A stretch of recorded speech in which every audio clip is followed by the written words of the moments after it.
Welcome back to my space. And if you are visiting this channel for the first time, you are also highly welcome. This is another quiz time, and here we'll be looking at some structured questions that are related to the visceral cranium. This will prepare us for questions related to this region in any examination.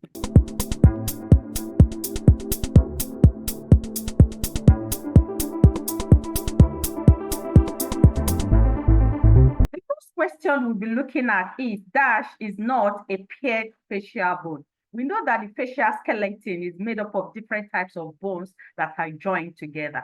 We also know that some of the facial bones are paired while some are unpaired. So which of these bones is not of a paired type? Is it the vomer? Is it the maxilla? Is it the zygomatic bone? Or is it the lacrimal bone? Out of all these bones, the vomer is not a paired facial bone. The others are paired, which means that as we have one of them on the right, we also have the other on the left. While the vomer is just seen along the midline plane, and this is where it forms the inferior one-third of the nasal septum. This is an unpaired type of facial bone, and this is the correct option. The second question reads that the infraorbital foramen is found on the dash. So which of the viscerocranial bone is the infraorbital foramen found? Is it on the vomer? Is it on the zygomatic bone? Is it on the maxilla? Or is it on the mandible? The correct option here is the maxilla. It is on the maxilla that we have the infraorbital foramen. And this infraorbital foramen is seen to create the passageway for the infraorbital vessels and also the infraorbital nerve. We've tried to highlight this in our previous lecture on the visceral cranium. If you've not checked that lecture out, please kindly go and do so to keep yourself updated. The third question here reads that the mandible forms the temporomandibular joint with ease. So it is through which region of the mandible that the temporomandibular joint is formed? Is it through its ramus?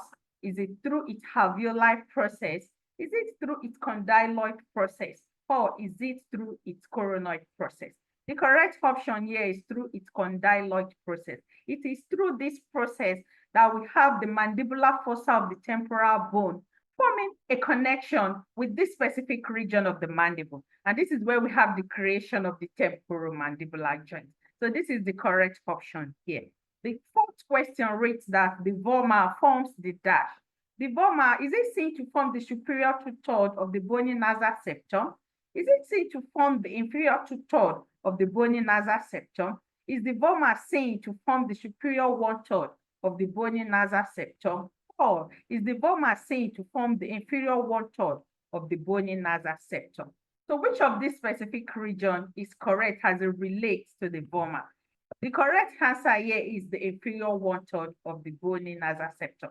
The vomer is seen to form the inferior one-third of the bony nasal septum, while the superior two-thirds of the bony nasal septum is formed by the perpendicular plate of the ethmoid bone. The fifth question reads that the palatine bone contributes to the formation of dash. Is it seen to contribute to the formation of the oral cavity? Is it seen to contribute to the formation of the nasal cavity? Is it seen to contribute to the formation of the orbit? Or is it all of the above? The correct option here is all of the above. The palatine bone is seen to contribute to the formation of the oral cavity, the nasal cavity, and also the orbit. If you look at the position where we have the palatine bone, you see that it has different regions of it contributing to the different cavities that we have listed.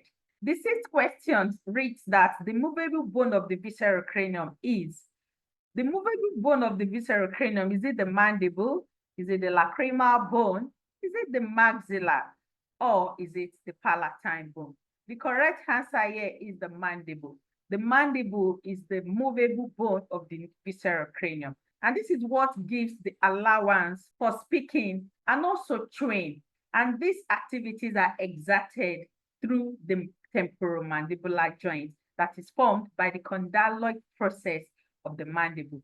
And this is where the condyloid process of the mandible fits into the mandibular fossa that is created on the temporal bone. And this is how we have the formation of the temporomandibular joint.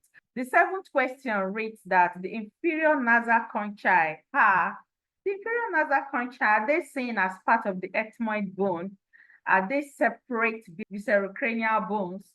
Are they located in the medial wall of the nasal cavity?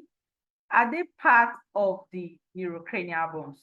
The correct answer here is that the inferior concha has separate viscerocranial bones. They are not part of the ethmoid. We only have the superior and the middle nasal concha as structural regions of the ethmoid bone, while the inferior concha are separate viscerocranial bones, although fall in the same alignment as the superior and the middle concha. And it is not also seen to be located on the medial wall of the nasal cavity. It is positioned on the lateral wall of the nasal cavity. And finally, is the fact that the inferior nasal concha are not part of the neurocranial bone. They are structural components of the viscerocranial bones. The eighth question reads that the zygomatic arch is formed by two processes from the dash. Is it from the zygomatic and the temporal bones? Is it from the occipital and temporal bones? Is it from the frontal and the nasal bones? Or is it from the palatine and the lacrimal bones? The correct answer here is the zygomatic and the temporal bones. These two bones are seen to create processes which are extensions. And these extensions are seen to come together to form the zygomatic arch that is located at the side of the cheek. So we have the zygomatic process of the temporal bone and also the temporal process of the zygomatic bone. These two processes will unite to form the zygomatic arch. So this is the correct option here. Let's go to the ninth question, and this reads that the lacrimal bone is located in the dash. Is it located in the lateral wall of the orbit? Is it located in the lateral wall of the nasal cavity? Is it located in the medial wall of the nasal cavity? Or is it located in the medial wall of the orbit? The correct option here is the lacrimal bone is located on the medial wall of the orbit. This is where we have the position of the lacrimal bone. We have two of these bones. We have one on the medial wall of the orbit on one side, and we have on the other side. So this is where these bones are positioned.